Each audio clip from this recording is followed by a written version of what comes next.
Bonjour à toutes et bonjour à tous et bienvenue dans ma première vidéo de l'année 2024. Je vous souhaite donc une très belle et nouvelle année 2024, comme l'indique le titre de ma vidéo, première vidéo de l'année 2024. Après cette incroyable introduction, je commence tout de suite par vous présenter mes excuses. J'ai posté très peu de vidéos depuis vous avoir fait la promesse de poster plus de vidéos. Plein de raisons à cela. La première, d'abord, un setup dégueulasse qui m'énerve de plus en plus, que ce soit au niveau de la lumière, du son, et même du visuel, ou encore du chat qui marche dans les escaliers alors que je suis en train de faire une vidéo. C'est toujours un peu compliqué. J'aimerais bien un jour avoir un endroit plus simple et une manière plus facile et rapide de filmer. Pour le moment, j'y suis pas encore. Et à chaque fois, lorsqu'il faut justement s'y mettre, je suis un peu... on fera ça plus tard, et on le fait jamais. L'autre gros problème, c'est que j'ai passé ma fin d'année à lire des trilogies, ou en tout cas des suites de trilogies, ou même de très grandes sagas. Et je trouve pas ça forcément facile de vous en parler, parce que j'ai jamais trop envie de vous spoiler, et moi-même je trouve pas ça forcément très intéressant. Néanmoins, je vais quand même le faire dans cette vidéo, vous parler de mes dernières lectures de l'année. Éventuellement, à la fin, je vous parlerai aussi un petit peu de mes projets pour 2024, mais surtout, je commence par vous parler de ma grande résolution, c'est d'être plus efficace. Efficace sur YouTube, je sais pas, sur Instagram peut-être, il faut que je trouve en tout cas le format qui me convienne le mieux et qui m'aide à participer davantage. Parce que j'ai beaucoup de choses à raconter, mais j'ai très peu de temps, je suis toujours très occupé par le travail et par une grosse flemme énorme. Et ça m'agace parce que mine de rien, j'ai quand même envie de vous parler de lecture. À chaque fois que je le fais avec vous, je suis toujours super content d'échanger. Et à force de ne rien poster, et ben, au bout d'un moment, vous allez me laisser tomber et vous avez bien raison.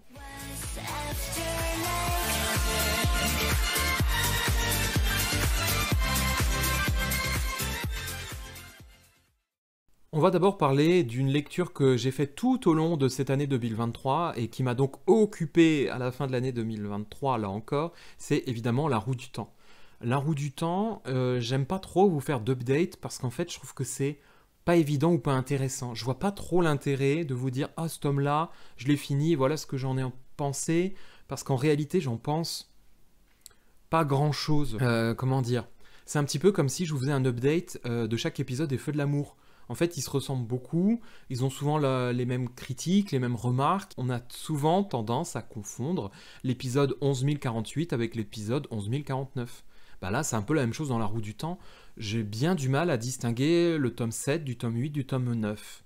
Là, j'ai fini, je crois, si je dis pas de bêtises, le tome 10. Il me reste 4 tomes, dont un avec l'auteur Robert Jordan, puisque ben, les prochains, après, il est mort, donc il a fallu trouver quelqu'un d'autre. Brandon Sanderson, pour les écrire à sa place. Qu'est-ce que j'en pense de cette saga maintenant que j'ai lu 10 tomes? C'est toujours aussi compliqué et mitigé, c'est-à-dire qu'à la fois je suis impressionné par l'immensité de l'œuvre, le monde qui est créé et ce que l'auteur essaye de raconter, et en même temps je trouve ça tellement lent. Le problème c'est que l'auteur il s'est dit je vais partir avec des jeunes et je veux montrer leur évolution. Ben voilà, du coup, on suit leur évolution au fur et à mesure, c'est-à-dire que là, ils ont commencé, ils ont 18 ans, maintenant, je sais pas, ils ont peut-être 22, mais on sent le poids des années. On sent vraiment le temps qui passe, on voit leur évolution, et comme toute évolution, elle est censée être, entre guillemets, lente. Et encore, moi, je trouve qu'elle va un peu trop vite. C'est tout le paradoxe, c'est-à-dire qu'à la fois, c'est lent, ça prend 15 tomes, et en même temps, ils ont tous et toute une ascension qui est fulgurante. Je suis un petit peu... toujours motivé par la suite parce que je veux savoir comment ça va se terminer. J'aime bien les intrigues politiques, j'aime bien les conflits, les personnages qui passent leur temps à se dire qu'est-ce qu'on fait, est-ce qu'on fait ci, on fait ça. Mais en même temps, ça n'aboutit à rien. Et à chaque fois, l'auteur termine par une pirouette à la fin du tome où on a soudainement une petite guerre, paf, ça explose, mais c'est pas assez. Donc je peux pas conseiller La Roue du Temps vraiment à n'importe qui. Je pense que ça dépend vraiment de vos attentes. Si vous aimez vraiment la vieille fantasy, si vous aimez vraiment les œuvres qui prennent du temps, si vous aimez vraiment... Je ne sais pas ce qu'il faut aimer pour lire La Roue du Temps, mais c'est très spécifique. Moi, je vais finir cette saga. Il me reste 4 tomes. Il n'y a aucune raison d'arrêter. Après, je les lis en audio, donc ça aide énormément. Mais ouais, j'ai fait que ça, que ça, que ça, que ça. La roue ne cesse de tourner, hein. Mon autre lecture de cette fin 2023, c'est le 2e tome du Problème à 3 corps. Alors, la trilogie s'appelle pas en réalité le Problème à 3 corps, mais ce sont 3 histoires qui sont liées ensemble. J'hésite un petit peu à vous en parler ou comment vous en parler, parce que c'est compliqué de parler d'un tome 2 sans parler un petit peu du tome 1. Je vais le faire en essayant de ne pas spoiler, ou en tout cas en essayant de garder un aura de mystère, de censurer un maximum d'informations. Cependant, si vous voulez pas entendre tout ça, je vous conseille de zapper un peu plus loin, et je vous mettrai le passage où il n'y a plus de spoil, où on en reste à mon avis. Mais voilà, je vais quand même essayer de vous parler un petit peu du tome 2, avec des informations du tome 1, mais très légères, vous allez voir, on va se comprendre, ou alors on se comprendra pas, et vous mettrez dans les commentaires, Trouillet, t'as fait n'importe quoi, tu m'as tout spoilé. Je m'interromps 2 secondes pour vous dire que je suis absolument pas coiffé, mais j'ai gardé cette coupe parce que j'aime bien ce petit cœur, on dirait Sailor Moon, donc j'ai gardé ça, voilà. Le Problème à 3 corps, le tome 2, c'est la forêt sombre. Dans le tome 2, on part d'un constat terrible, la Terre sera en guerre dans 400 ans, et dans une guerre qu'elle ne pourra absolument pas gagner. Technologiquement, elle est complètement inférieure, elle ne peut pas se défendre, elle ne peut rien faire. Et donc l'auteur essaie d'imaginer comment la Terre réagit face à ce problème. Qu'est-ce qui va se passer? Est-ce que les États vont quand même essayer de trouver des solutions? Est-ce qu'ils renoncent? Même comment vivent les peuples par rapport à cela? Parce que c'est étrange de se dire on va tous mourir dans 400 ans, mais en même temps on n'y est pas, dans 400 ans c'est loin. Moi on me dit la Terre elle explose dans 400 ans, je suis ok, je m'en fiche.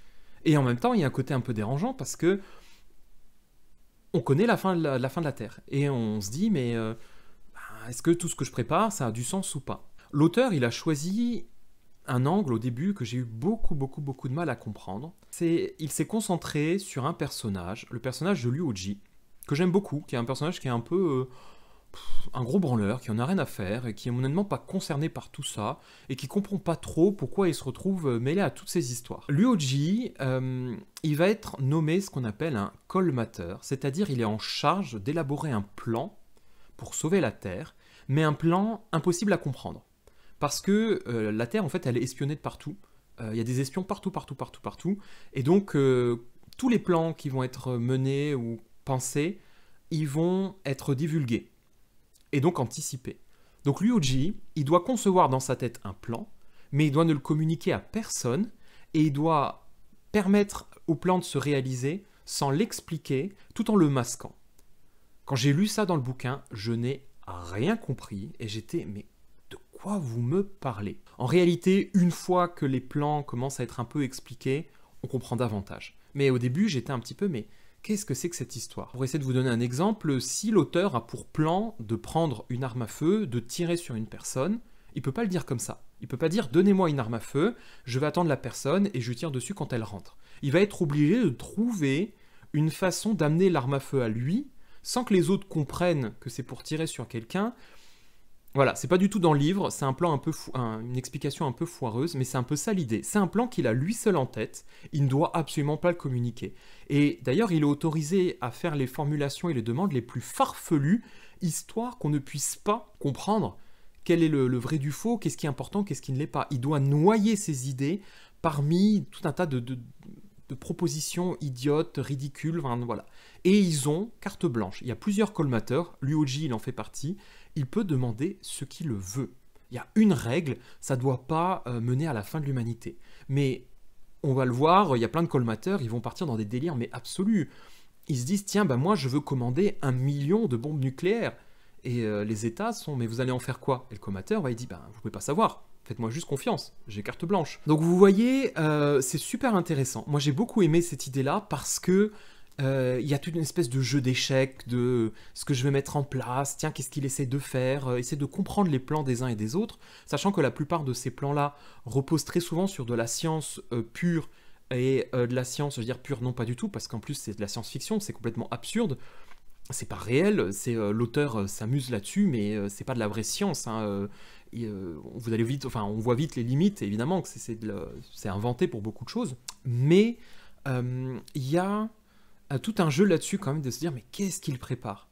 Surtout que face aux colmateurs, on invente quelque chose pour les contrer, ce qu'ils appellent les fissureurs, c'est-à-dire ces personnes qui vont devoir déceler le plan du colmateur pour l'empêcher de se réaliser. Donc, vous voyez, le propos est très étrange. Et moi, c'est fin du spoil, hein, là, vous pouvez revenir, normalement, c'est bon. Moi, j'ai adoré, j'ai beaucoup aimé. J'ai moins aimé que le tome 1. Le tome 1, parce qu'il y avait, pour moi, beaucoup plus de mystère, beaucoup plus de côté un peu étrange, un peu tordu, d'essayer de déceler, de comprendre tout ça. Le tome 2, on a déjà beaucoup plus de réponses, et je trouve que l'action est plus lente, notamment dans les 200 premières pages, je me suis un petit peu ennuyé. Parce qu'on vous parle de Ryoji, on vous parle de ses relations avec sa famille, de sa personne, et on fait en sorte qu'on s'attache à lui, qu'on comprenne un peu son personnage et qu'on comprenne les enjeux, mais moi j'ai trouvé ça vraiment, vraiment très, très, très lent. Surtout qu'on accentue une partie de Ryoji que j'aime pas beaucoup. Il a tout un délire autour de la femme parfaite et tout, et ça, j'ai trouvé ça un peu bizarre, enfin, j'ai vraiment eu du mal, voilà. Là, pour moi, tout ce côté Ryoji et son amour et sa vision de ce qu'est l'amour, j'étais un peu... ouais, quand est-ce qu'elle commence la véritable histoire? Et alors, une fois que ça commence, au bout de 200 pages, hein, mais ça commence, là, j'ai trouvé ça génial. Et la fin, magistrale. J'avais, pour le coup, j'étais assez fier de moi, j'avais plus ou moins compris le dernier plan. Tous les autres, j'avais rien compris parce que c'est de la science, etc. C'est compliqué. Mais Ryoji, c'est pas un vrai scientifique. Hein. Lui, il est dans une espèce de... presque de la philosophie, c'est plus ça, hein, j'ai oublié le terme, mais voilà, il est dans la pensée. Et lui, il trouve, il réfléchit, il cherche un plan pour empêcher tout ça. Et c'est génial, c'est prodigieux. J'ai beaucoup, beaucoup, beaucoup aimé la fin. Et donc, je me suis plongé dans la lecture du tome 3. Tome 3, là, j'en suis presque à la moitié, que j'adore. Pour moi, c'est le meilleur. Je ne peux pas vous en parler tout de suite, mais le tome 3, je le trouve extraordinaire. Et je regrette, mais vraiment, absolument pas de m'être lancé dans cette trilogie. Si vous êtes encore à hésiter, je vous comprends. Parce qu'honnêtement, par moments, vous allez être complètement perdu. Vous allez dire, mais qu'est-ce qu'on me raconte? Je comprends rien. Qu'est-ce que c'est que ces histoires? Mais en même temps... je pense que vous passerez peut-être à côté de quelque chose. C'est assez unique, une œuvre assez unique, parce que voilà, le côté qui vous décourage souvent, c'est le côté un peu scientifique, le côté on va vous expliquer plein de choses, et moi qui ai aucune connaissance, je suis toujours incapable de savoir si c'est vrai ou pas vrai. Après on me dit mais non, mais c'était pas vrai, t'es bête ou quoi? Moi, je dis ok, je ne savais pas, mais ne vous laissez pas mettre de côté par le côté la science c'est compliqué, l'œuvre peut vous apporter plein de choses. Normalement, il y a une série qui sort bientôt, sur le problème à 3 corps. Je suis mi-figue, mi-raisin, je ne sais pas trop quoi en penser. J'ai vu le trailer, j'ai trouvé ça très joli. Et en même temps, je trouvais que ça ne respectait pas forcément l'œuvre de base. Quelle était... peut-être que c'est une bonne chose d'ailleurs, peut-être que c'est une façon de mieux vendre l'œuvre, j'en sais rien. Mais dans le trailer, par moments, j'étais un peu... c'est quoi ça? C'est quoi cet humour? C'est quoi ce... je sais pas. Après, on verra. On regardera la série ensemble si vous voulez. Hein, je vous invite chez moi et puis on en parlera. Mais tout ça pour vous dire, je suis dans la lecture de tome 3. J'ai hâte de finir. Tant je suis dedans et je lis ça à toute vitesse parce que c'est trop bien. C'est vraiment trop bien. Et alors, plot twist ultime, je termine l'année 2023 avec la lecture de La Reine Traîtresse, la suite du Pont des Tempêtes. Le Pont des Tempêtes, c'est ce grand succès du moment chez Brajlon, romance entre deux personnages de royaumes différents qui se font la guerre dans des histoires politiques, etc. Grand succès. À chaque fois que je le vois passer sur Instagram, je vois plein de likes, de machins, de j'aime. J'ai regardé les commentaires sur Goodreads. C'est que des commentaires incroyables pour dire j'ai jamais lu une telle œuvre, une telle romance, une telle ci ou une telle ça. Pas du tout, vraiment. Si vous y allez pour la romance, moi je pense que vous allez être déçus. C'est la romance la plus plate et la plus inintéressante possible. Et si vous y allez pour le côté politique, vous serez encore plus déçus parce que non seulement c'est d'une simplicité, trois royaumes qui s'entendent pas, qui se font la guerre, et en plus on n'y comprend rien, parce que moi généralement c'est Itikana, Valtaka, machin, Istikana, je sais pas quoi, et Valkota, et je confonds tout, Maridrina, voilà, c'est que des noms comme ça, et à chaque fois, oh il y a Maridrina, et Valkota, et machin, et tout, et moi je suis, mais... bref, j'ai trouvé ça vraiment très nul. Le tome 2, je l'ai trouvé même encore plus nul que le tome 1, tant il n'avançait pas, tant l'histoire d'amour, une fois de plus, elle était annoncée à 1000 km/h, puisque une fois de plus, on a le point de vue des deux personnages. deux personnages et on sait pas trop est-ce qu'ils vont être ensemble ou pas, sauf que dans leur point de vue, ils passent leur temps à dire « Oh, je l'aime tellement, mais ça ne peut pas, c'est pas possible entre nous ». J'hésite presque à vous spoiler la fin.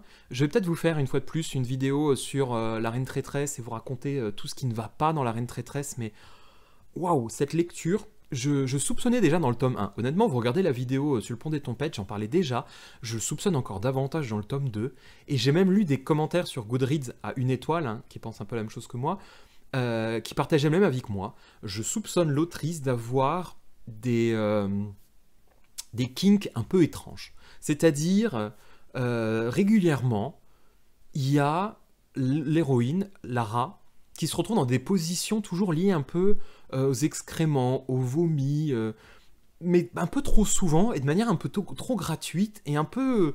Genre, à un moment donné, elle se fait attraper, donc elle est capturée, il l'enchaîne par terre, il la déshabille, hein, parce qu'évidemment, qu'est-ce qu'on fait en premier temps quand on capture quelqu'un? Donc elle est enchaînée dehors, à moitié nue, sous le soleil, dans le désert, et l'autrice nous mentionne que les hommes vont régulièrement, enfin, vont près d'elle, elle est enchaînée là, où les hommes vont pour uriner. C'est tout. Il n'y a rien d'autre. C'est pas comme si l'autrice s'était amusée à faire une espèce de montrer qu'il y avait une espèce de violence, que les hommes venaient à ce moment-là se moquer d'elle et tout. C'était juste de dire une petite ligne pour dire elle se trouve là où les hommes vont pour uriner, juste à côté. Que doit-on déduire de cette information purement gratuite qui ne sert à rien, qui ne fait pas avancer l'histoire? C'est pas comme si à un moment donné, elle attendait que quelqu'un vienne et hop, lui attrape, je sais pas... Enfin bref, coupez tout ça, mais... Et ça arrive trop souvent, je vous assure, il y a trop de mentions un peu étranges. Pareil, Arène qui... je sais plus, pour justifier de prendre un peu de temps, pendant une semaine, fait croire qu'il a des maux de ventre et donc il doit rester aux toilettes très longtemps, et en réalité il s'enferme, et personne ne se pose de questions, ils disent bah oui, on l'a vu, il est malade, donc forcément il est aux toilettes et il fait son affaire, et... Il y avait vraiment pas d'autre idée? Il y avait vraiment rien d'autre à inventer? Voilà. Je vous en parle pas plus du roi de la Reine Traîtresse, parce que je vous dis, je m'amuserai sûrement à faire une vidéo un peu pour me moquer davantage. Là, comme ça, c'était juste pour vous dire non, ne lisez pas. Même si vous avez aimé le Pont des Tempêtes, je vous assure que la Reine Traîtresse, c'est une vraie déception.